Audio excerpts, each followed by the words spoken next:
कि अयोध्या नगरी ने बदलाव तमाम देखे हैं। वन को जाते वन से आते राम देखे हैं। जिस राम को देखने आ रहे हैं उन राम का चरित्र यहाँ पग पग पर दिखना चाहिए। और उपेक्षित रही अयोध्या पूरे विश्व के लिए अपेक्षित बन रही है। धन्य हो राम, तुम में केवल तुम ही हो, बाकी इस जगत में कोई दूसरा नहीं। जय श्री राम। नमस्कार, श्रेष्ठ भारत में आपका स्वागत है। मैं हूं मुक्ता सिंह। आपका अपना डिजिटल न्यूज चैनल श्रेष्ठ भारत पहुंचा है अयोध्या। अयोध्या आने का मतलब ही होता है कि भगवान राम की शरण में आना। और इसके बारे में एक बड़ी रोचक बात है जो आपको बता दें कि भगवान राम की शरण में जब विभीषण आए थे तो भगवान राम ने उनसे कहा था कि निर्मल मन जन सो मोहि पावा, मोहि कपट छल छिद्र न भावा। यानी निर्मल मन का व्यक्ति ही मुझे पा सकता है, मुझे छल कपट पसंद नहीं है। यहाँ पर हमारे साथ मौजूद हैं बहुत से साधु संत। जैसा आप सभी जानते हैं अयोध्या संतों की नगरी है और इस वक्त हमारे साथ बहुत से ज्ञानी ध्यानी संत यहाँ पर मौजूद हैं। हम उनसे अयोध्या के बारे में और बातचीत करेंगे। तो शुरुआत करते हैं आपसे। जैसा कि मैंने अभी आपको दोहा सुनाया, यहाँ पर जो लोग अयोध्या आते हैं वो अपने आप को बहुत ही भाग्यशाली मानते हैं और आप लोग तो यहाँ के ही मूल निवासी हैं, बहुत सालों से हैं, राम की शरण में हैं। क्या लगता है, क्या मतलब है अयोध्या का? अयोध्या का मतलब तो कोई आज तक बता नहीं पाया। भगवान भी यहाँ आए, अवतार लिए, उनका जन्म हुआ और अंतर्ध्यान होने तक वो भी अयोध्या के बारे में नहीं जान पाए। इसलिए अयोध्या भगवान की जन्मभूमि है और इसकी दिव्यता पूरे विश्व के पटल पे है, जैसा कि आप देख रही हैं। निर्मल मन जन सो मोहि पावा, मोहि कपट छल छिद्र न भावा, तुलसी बाबा ने रामचरितमानस में उल्लिखित किया। निर्मल मन जन सो मोहि पावा, जो मेरा जन हो करके निर्मल हो गया है, पवित्र हो गया है, जिसके मन में हमारे और उसके बीच में कोई पर्दा नहीं रह गया, वो मुझे पाता है। मोहि कपट छल छिद्र न भावा। भगवान राम के इस वचन में परमात्मा की नितांत स्थिति के बारे में मालूम होता है इससे, कि परमात्मा ऐसे ही जीव को पसंद करता है। और यहाँ के हम लोग निवासी हैं। आप अभी कह रही थी तन निवासी जगन्नाथ, शास्त्र कहता है अयोध्या में रहने वाले जो भी जीव हैं वो जगन्नाथ हैं, वो जीव की श्रेणी में नहीं आते, उनको जगन्नाथ माना जाता है। बिल्कुल। किसी ने लिखा है कि अयोध्या नगरी ने बदलाव तमाम देखे हैं। वन को जाते वन से आते राम देखे हैं। भव्य मंदिर बनाने के लिए न्याय के लिए लड़ते राम भक्त और न्याय के विजयी होते हुए हर परिणाम देखे हैं। सही है। ये 21वीं शताब्दी चल रही है और अयोध्या का लगभग 500 वर्षों का रक्त रंजित इतिहास रहा है। हम सभी को पता है कि बहुत से अपने देश के सांस्कृतिक धरोहर मंदिर को तोड़ा गया है। उसमें से ये पहली विजय होगी जो अपनी जीत सुप्रीम कोर्ट से मान्यता प्राप्त करके अयोध्या आई है। तमाम राम भक्तों ने, कार्य सेवकों ने अपने प्राणों की आहुति दिया, खून की होली खेली हैं, तब जाकर के भव्य राम मंदिर का निर्माण हो रहा है। ये पुण्य सलिला बगल में सरजू माता जी बह रही हैं और कभी इसमें राम भक्तों की लाशें बही हुई हैं, राम भक्तों का शव बह रहा था, पर उन लोगों ने अपने प्रण को नहीं छोड़ा और एक साथ दोहराते रहे, हम सौगंध राम की खाते हैं, मंदिर भव्य बनाएंगे। जो लोग ये नारा दे रहे थे कि बच्चा बच्चा राम का, जन्मभूमि के काम का, उन सबके, उन हुतात्माओं के संकल्प परिणाम स्वरूप राम मंदिर का निर्माण हो रहा है। और यह बहुत बड़ी अपने आप में जीत है, यह सांस्कृतिक जीत है। और ये एक बात को विश्व विस्तृता जो अयोध्या है यह अपने आप में यह बता रही है कि ये अपराजिता अयोध्या इसको लिखा जाता है। इसको कोई जीत नहीं सकता, ये हमेशा अपराजिता रही है और वो करके दिखाया। 5 साल पहले एक बाबर नाम का आक्रांता आता है, भगवान राम के मंदिर को तोड़ता है। तब उसको कभी नहीं पता था कि एक दिन राम भक्त आएंगे और हनुमान जी एक कार सेवक के रूप में आएंगे और पुनः ढांचा ध्वस्त होगा और भव्य राम मंदिर का निर्माण होगा जो हम लोग देख रहे हैं। मैं आपके दर्शकों को सिर्फ इतना कहना चाहता हूँ कि ये राम मंदिर का जो निर्माण है इसको किसी पत्थर से बनने वाले मंदिर का निर्माण न माना जाए। यह राष्ट्र मंदिर का निर्माण है और यह एक संकेत भी है, सूचना भी है आने वाले समय में कि जिन लोगों ने किसी कालखंड में हमारे सनातन सांस्कृतिक धरोहर को तोड़ने का काम किया है वो कोई नहीं छोड़ा जाएगा। अभी तो ये अगड़ाई है, आगे बहुत लड़ाई है और इसी के साथ में अयोध्या तो केवल झांकी है, मथुरा काशी बाकी है। वाह। तो जैसा आपने कहा कि, और हम सभी जानते हैं कि थोड़ा पीछे जाएं शरद जी, तो 500 वर्षों का ये संघर्ष है जो अब पूरा हो रहा है, वो संघर्ष का जो फल देखने को मिल रहा है और भव्य राम मंदिर का निर्माण हो रहा है। उम्मीद किए थे कि एक दिन ये दिन आएगा? देखिए, यहाँ लाखों बलिदान हुए राम मंदिर के नाम पर, लेकिन हम सब इतने सौभाग्यशाली हैं जो 500 वर्षों से न जाने कितने राम भक्त बलिदान हो गए इसकी संघर्ष करते हुए। लेकिन हम सब इतने सौभाग्यशाली हैं, हम लोग अपने आप को सौभाग्यशाली इसलिए मानते हैं कि उन परमपिता परमेश्वर का राम मंदिर बनते हुए देख रहे हैं। बनने से लेके उद्घाटन तक उसकी हम लोग एक प्रतिबिंब के रूप में साक्षात देख रहे हैं, तो हम सबों से सौभाग्यशाली और कौन होगा। और उन तो आज ये देख के क्या संघर्ष की कहानी याद आती है, कहाँ से शुरू किया और ये लंबा सफ़र तय किया? नहीं, बिल्कुल हम सब उस दृश्य को भी देखे जो लोगों ने उसके लिए नारे लगाया, उसके लिए गोलियां खाई, उसके लिए जेल गए। कार सेवा में जेल जाने का साक्षात प्रमाण अभी आचार्य चंद्रांशु जी हैं। ये कार सेवा में जेल भी गए हैं, ये जेल में बंद भी रहे हैं। तो सभी चीज़ को देखा गया है और आज भी देखा। आज देखने के बाद हम सबों को कोई राम मंदिर बन रहा है, इतनी खुशी है कि हम सबों को उसके आगे कोई वर्णन करने की क्षमता नहीं रहती है। यही राम को ही समझने हम लोग आपके पास आए हैं। जैसे इन्होंने कहा कि राम को समझना बहुत ही मुश्किल है। आपके हिसाब से आज के इस कलयुग में राम का क्या अर्थ है? राम केवल एक भगवान की दृष्टि से न देख करके हम सभी की एक जीवन शैली, जीवन है राम। क्योंकि भगवान वहाँ भी प्रतिष्ठित थे नारायण के रूप में भी, लेकिन इस धरातल पे उन्होंने आकर के मानवता को मानव बनाया है। मनुस्मृति के अनुसार जीवन कैसे जिया जाए, एक भाई के प्रति भाई की क्या संवेदना हो, क्या उसका कर्तव्य हो, पिता के प्रति, माता के प्रति। तो एक जीवन, एक मानव कैसा होना चाहिए, जानवर से उठ करके वो मानव कैसे बने। और रामचरित्र इसीलिए मर्यादा पुरुषोत्तम है, पुरुषों में उत्तम है। तो जीवन कैसे जिया जाए, Ramayana is art of living, ये बात आ रही है। जीना कैसे जिए, रामायण और राम में बहुत ज़्यादा अंतर नहीं है। तो जीवन कैसे जिया जाए वो राम है। नहीं तो वो समय अलग था, आज का समय अलग है। आप इन दोनों को कैसे जोड़ते हैं? राम जी केवल सतयुग या त्रेता या द्वापर की बात नहीं है। राम, मैंने कह रहा हूँ, जीवन है। क्या हम आज जीवन नहीं जी रहे हैं? आज भी माता पिता हैं, आज भी भाई बंधु हैं। उनके प्रति हमारी क्या स्थिति होनी चाहिए, क्या मर्यादाएं होनी चाहिए? क्या राम जी जिस प्रकार से अपने माता पिता के वचनों का अनुकरण कर रहे हैं, आज के युवाओं को नहीं करना चाहिए? आज के युग बदल गया क्या?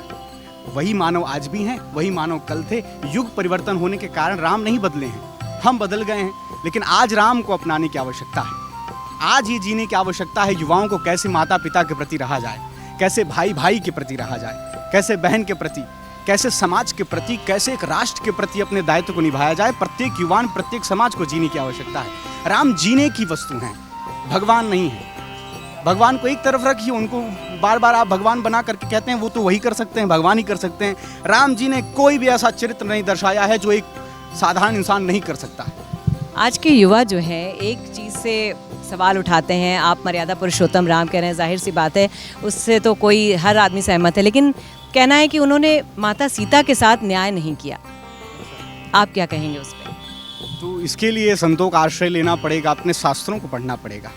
इसके बहुत सारे पक्ष हैं, उन पक्षों को जानना पड़ेगा। बिना जाने के आक्षेप भगवान पर कर देना, ये तो मुझे लगता है मूर्खता। आक्षेप नहीं है, सवाल है।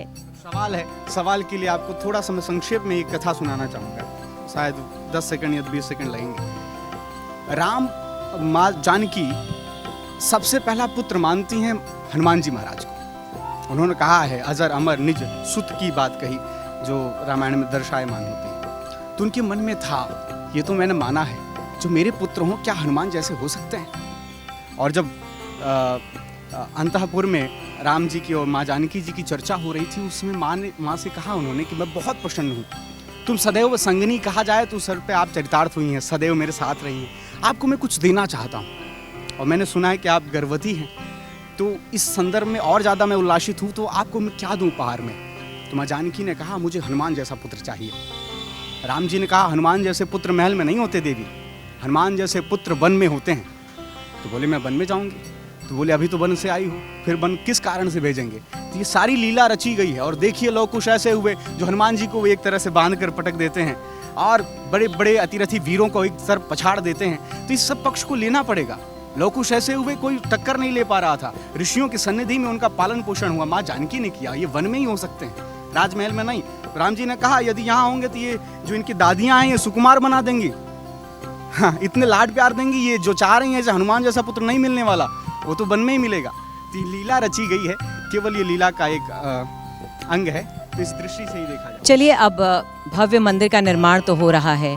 ईस्टर्न यूपी का एक छोटा सा शहर अयोध्या, ये सब इतने आप ये जो बड़े बदलाव देख रहे हैं, और कौन से ऐसे बदलाव हैं आपको लगता है, मंदिर तो बन रहा है लेकिन इसके बाद और कौन से ऐसे बदलाव हैं जो अयोध्या को और आगे लेकर जाएगा, ये सभी से मैं जानना चाहती हूँ एक एक लाइन में। देखिए, काल समय के अनुसार ही सारी चीज़ें बदलती हैं। जो धर्मस्थल है वहाँ धर्म के अनुसार ही व्यापार स्थित होगा। व्यवसायीकरण के अलग अलग रूप हो सकते हैं। अयोध्या जो है इस समय धर्म की ऊंचाई पे स्थित है, तो यहाँ पे राम जन्मभूमि ही व्यापार का बहुत बड़ा आधार हो जाएगा कुछ दिनों में। देखिए, अयोध्या अभी तक बहुत अपेक्षित रही, यानी विकास के मामले में, या जो जैसे बड़े बड़े सिटी शहर में खूब ढेर सारा विकास हुआ, लेकिन यहाँ अयोध्या आज भी अपेक्षित रही। जब से ये सरकार आई तो खूब अयोध्या की चौतरफा विकास खूब अच्छे हो रहा। पहले कभी भी अयोध्या का नाम आता था तो लोगों के मन में एक भय व्याप्त होता था कि वही अयोध्या जहाँ गोली चली थी। आप आए हैं तो मैं सोचता हूँ कि पूरी अयोध्या को हमारे दिखाएं। लता मंगेशकर चौक बगल में है, अपने ही रिकॉर्ड को हर बार दीपोत्सव में तोड़ती हुई अयोध्या, जो 21,000 इस बार दीपमालाएँ जलेंगी। ऐतिहासिक जगह बगल में सूर्य कुंड, जहाँ लेजर शो एकदम पूरा कायाकल्प है, जहाँ से भगवान लीला संवरण किए थे गुप्तार घाट, वहाँ पर पूरा एक कायाकल्प हो चुका है। हमारे अयोध्या का रेलवे स्टेशन या कि बनने वाला लगभग दिसंबर तक पूर्ण होने की संभावना है। एयरपोर्ट हो, आप एक बार दिखाइए पूरे विश्व को हमारा अयोध्या कितनी बदल गई है, और उपेक्षित रही अयोध्या पूरे विश्व के लिए अपेक्षित बन रही है। तो मैं बस इतना चाहता हूँ कि वो समय बदला है, राम मंदिर का निर्माण हो रहा है। और एक बात और जानना चाहिए, हम लोग मंगल ग्रह तक पहुंच गए हैं, जीवन में मंगल कैसे आएगा, और राम जी का जो जीवन चरित्र है वही कहीं न कहीं सिखाएगा। रामचरितमानस की रचना भी अयोध्या में हुई है, तो जीवन में मंगल स्थापित करने के लिए पूरे विश्व के लोगों को अयोध्या आना ही चाहिए, आते रहना चाहिए। हम लोग गांव में पले बड़े हैं और वहाँ पर पुरानों घरों में भी रहे हैं। जब नए घर बनते हैं तो खुशी बहुत होती है, लेकिन पुराने घर में जो हमारी जो भी भाव रहे हैं, बचपन बीते हैं, तो थोड़ी सी वहाँ जुड़े भी रहते हैं। जैसे कि मैं विगत 4-5 वर्ष पहले ही आ गया था, निर्णय से पहले अयोध्या आ गया था। इससे पूर्व मैं वृंदावन में रहता था, तो मैं यहाँ बहुत ऐसी मैंने प्राचीनता देखी है जो धीरे धीरे अब विकास किसको पसंद नहीं है, लेकिन फिर भी जब बहुत पुराना वृक्ष अपने घर में हो और बहुत फलदार हो तो हम बचा कर ही ऐसा घर बनाते हैं कि वो सुरक्षित रहे और दैदीप्यमान रहे। तो वही अपेक्षा भी रहेगी कि जो अपेक्षित लोग यहाँ आ रहे हैं उनको भी अयोध्या दिखे, उनको भी मॉडर्न दिखे, अच्छी बात है विकास दिखे, लेकिन हाँ जिस राम को देखने आ रहे हैं उन राम का चरित्र यहाँ पग पग पर दिखना चाहिए, है ना, केवल होटल हब ना दिखे। तो ये प्रार्थना भी है, क्योंकि हृदय में थोड़ा सा इस बात को लेकर रहता भी है कि नए घर अच्छा बात है, लेकिन पुराना घर हमारे कहते थे कि नया घर बनाना, हमारे बुजुर्ग कहते थे नया घर बनाना जाओ खेत में बनाओ। प्राचीनता तो सबको पसंद है। तो यहाँ जो देखते थे कि सीताराम मंदिरों से निकलता था, पुराने साधु कमंडल लेकर जाते थे, तो वो धीरे धीरे लुप्त हो जाएगा विकास के चक्कर में। लेकिन विकास अच्छी बात है, चले, लेकिन जो अपेक्षित लोग आ रहे हैं उनको राम जी का चरित्र यहाँ दर्शायमान होना चाहिए। यह राम जन्मभूमि मंदिर का निर्माण संस्कृति और परंपरा को नया आयाम दे। मनुस्मृति का मुझे वो बड़ा सुंदर श्लोक याद आ गया, अभिवादनशीलस्य नित्यं व्रतोभिषेविनः चत्वारि तस्य वर्धन्ते आयुर्विद्या यशोबलम। हमें अपनी संस्कृति और परंपरा को सदैव बनाए रखना है। यही राम चरित्र के आदर्श हैं जो प्रत्येक मानव समाज को अपने जीवन में उतारने का प्रयास करना चाहिए। और एक रामचरितमानस की उच्च उपाय है, राम सुमंत्र ही आवत देखा, आदर किन्ह पिता समलेखा। जिस प्रकार से भगवान राम अपने पिता श्री को प्रणाम करते थे, वैसे ही सुमंत जी को भी प्रणाम करते थे। तो सुमंत जी की आंखें भर जाया करती थी, और सुमंत जी यही शब्द कहते थे कि धन्य हो राम, तुम में केवल तुम ही हो, बाकी इस जगत में कोई दूसरा नहीं है। मुख से निकली वाणी, हृदय से निकला आशीर्वाद। भगवान राम की खोई हुई राजधानी 14 वर्षों के बाद प्राप्त हो गई। यह एक बात और जानना चाहिए, ये बिल्कुल नहीं होना चाहिए कि उत्तर भारत का छोटी सी जगह अयोध्या, वाल्मीकि रामायण के अनुसार अयोध्या नाम नगरी तत्रासीत लोक विस्तृता मनुना मानवेंद्र ने यह पूरी निर्मिता स्वयं। तो इसकी तुलना कहीं और नहीं है। और बड़े गर्व की महसूस ये बात कहते हुए हो रहा है कि उत्तर भारत की अगर कोई मोक्षदायिनी पुरियों में भी अयोध्या प्रथम पुरी है। अयोध्या, मथुरा, माया, काशी, कांची, अवंतिका, पुरी, द्वारावती, तप्त, सप्तैता, मोक्षदायिका में प्रथम पुरी है। तो उत्तर भारत की सबसे बड़ी अगर कोई नगरी होगी तो पुनः अपने गौरव को प्राप्त करने वाली मेरी पूरी अयोध्या ही होगी। नहीं, ये बात आपकी बिल्कुल सही है, लेकिन छोटे शहर से मेरा मतलब ये था कि जैसे अब अयोध्या को देश और दुनिया की नज़रें हैं अयोध्या पर, तो पहले एक छोटा शहर और अब एक ग्लोबल सिटी बनने जा रहा है, ग्लोबल आइकन बन रहा है। तो एक आखिरी सवाल ये है कि किस तरह की चुनौतियाँ आएंगी यहाँ के लोगों के लिए भी उसके साथ बराबरी में चलने के लिए? ये बहुत महत्वपूर्ण ही होगा, क्योंकि जब सामंजस्य बनता है तो जो विकास होता है वो बहुत ज़्यादा अच्छा हो जाता है। सुप्रीम कोर्ट का फैसला तो केवल राम जन्मभूमि को लेकर के ही आया था, बाकी अयोध्या के विकास का नहीं हुआ। पर एक फकीर सिंहासन पर बैठा, राम भक्त बैठा, तो संपूर्ण उसको लगा कि अयोध्या में भगवान राम जी के प्राण प्रतिष्ठा से पहले अयोध्या को सजाना संवरना चाहिए। तो जो चारों तरफ अयोध्या के विकास दिखाई पड़ रहा है, कहीं ना कहीं वो कोई व्यवधान नहीं, सरकार सजग है और अच्छा हो रहा है। तो आपको लगता है कि अब नए मंदिर के निर्माण से अब राम की ख्याति और देश में तो थी पूरी दुनिया में फैलेगी? राम जी सदैव प्रतिष्ठित हैं, उनको प्रतिष्ठित करने की आवश्यकता नहीं है। लेकिन हाँ, उनकी स्थिति से अब जो अयोध्या, जो छोटे छोटे अपने युवान थे, बच्चे थे, जहाँ तक राम जी का चरित्र नहीं पहुँच पा रहा था, जो धीरे धीरे वंचित हो रहे थे सनातन से, अब अयोध्या के कारण उनके अंदर ये उत्सुकता बढ़ रही कि जाना जाए राम जी के बारे में, अयोध्या के बारे में। तो ये बहुत बड़ी उपलब्धि है जो युवाओं तक जो है रामचरित्र पहुँच रहा है। लेकिन सीधा सवाल आप लोगों से, किसका होगा 2024? जो राम जी को मानेगा। राम जी का हाँ, वही प्रश्न उत्तर क्या है? जो देश के संस्कृत संस्कार के लिए होगा वही अगले बार भी होगा। जो वसुधैव कुटुंबकम का यह स्लोगन लेकर के और इस पक्ष को लेकर के चल रहा हो, शायद मैं पुनः फिर कहूँ कि वो संकेत है, और जो राम के हैं वही सबके हैं।